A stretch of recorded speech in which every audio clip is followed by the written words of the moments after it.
Maka tidak salah adik-adik semua yang ada di Undip, kalau kemudian di kampus-kampus tumbuh semangat untuk kembali kepada Al-Quran. Kalau ada ungkapan ulama, la yunqusunal qurra walal hufaz wa innama yanqusunal amiluna bil Quran. Kita itu tidak kekurangan pembaca-pembaca Al-Quran.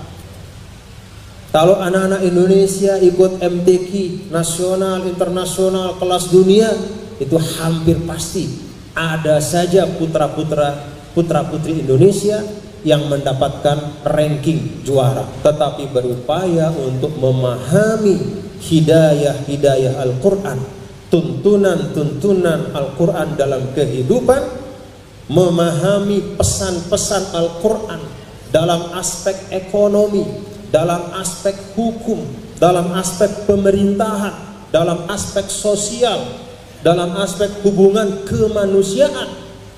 Memahami semua pesan-pesan itu adalah sesempurna kemuliaan.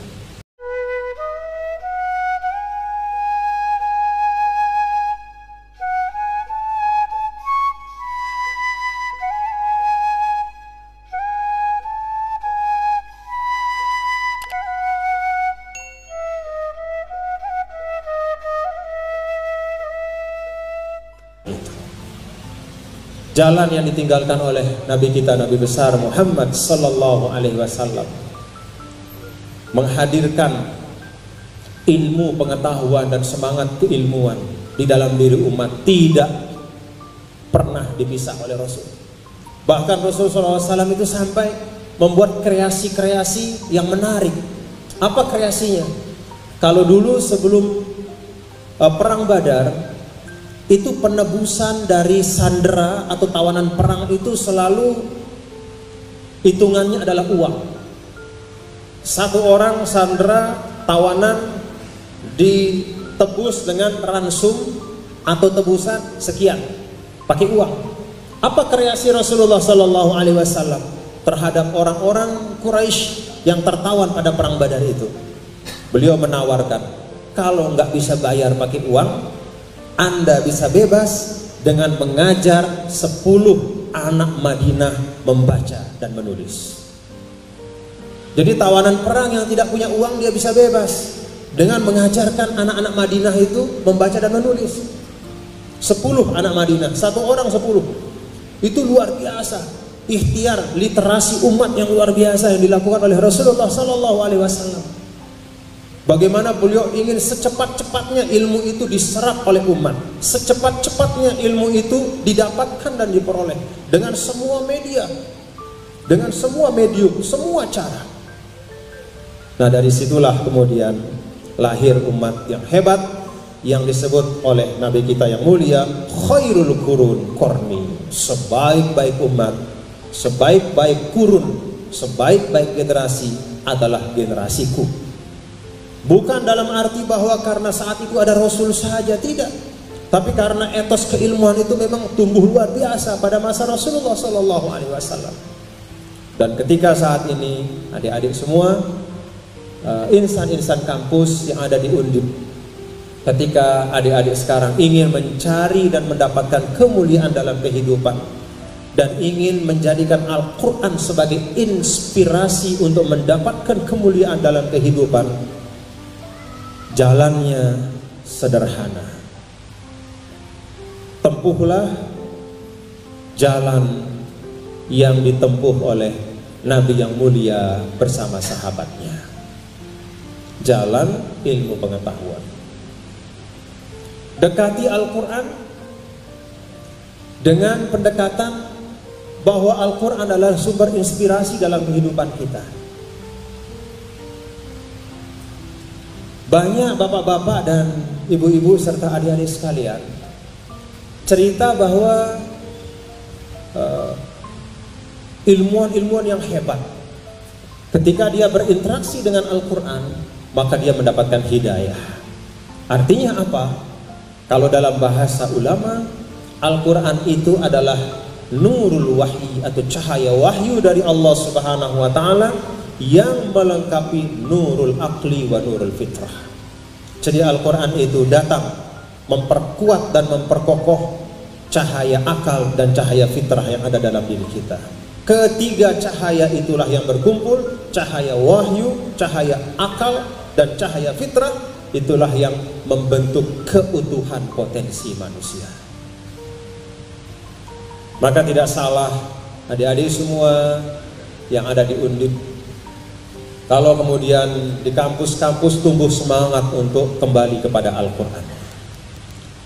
Tetapi kembali kepada Al-Quran jangan hanya dimaknakan kegairahan untuk misalnya memulai menghafal Al-Quran.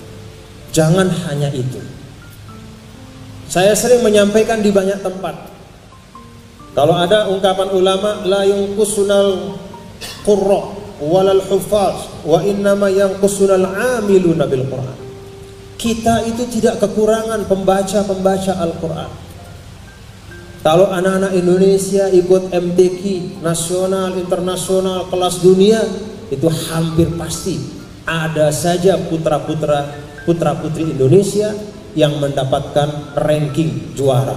Entah juara 1, juara 2, juara qori terbaik, mungkin di kelas tahsin atau di kelas tartil atau di kelas mujawadnya, dan banyak sekali. Demikian pun la yanquzunal hufaz. Para hufaz di Indonesia juga banyak, dan insya Allah akan terus semakin banyak.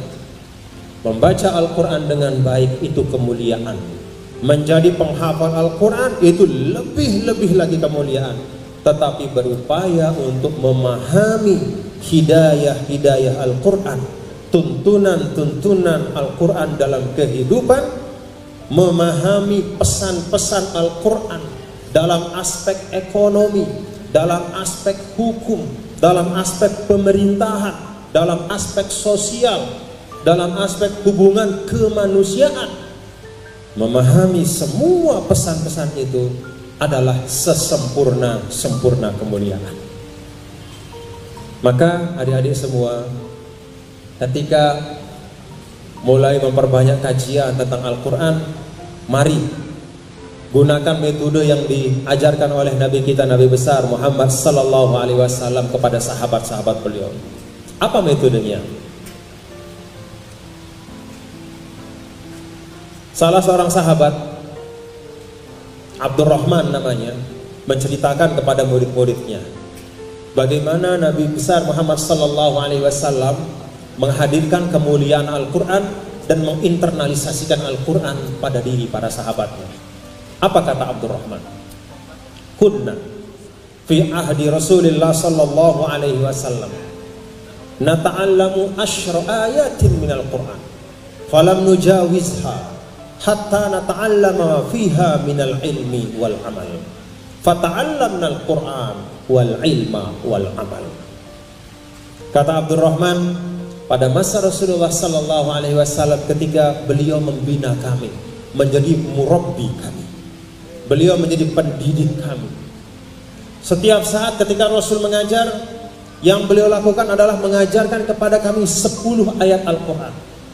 Dan kami tidak melewati 10 itu sampai benar-benar tuntas apa yang ada di dalam 10 ayat itu. Maka kami hafalkan 10 ayat itu, kami pahami maknanya, lalu kami belajar mengamalkan tuntunan-tuntunannya.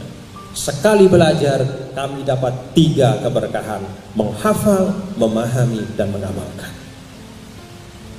Itulah cara yang diajarkan oleh Nabi kita yang mulia Rasulullah sallallahu alaihi wasallam. Intinya bukan pada 10 ayat satu majelis. Bisa saja 1 ayat, 2 ayat. Bisa saja 1 tema tertentu. Intinya adalah mengintegrasikan antara menghafalnya, memahami maknanya, dan berusaha mengamalkan tuntunannya.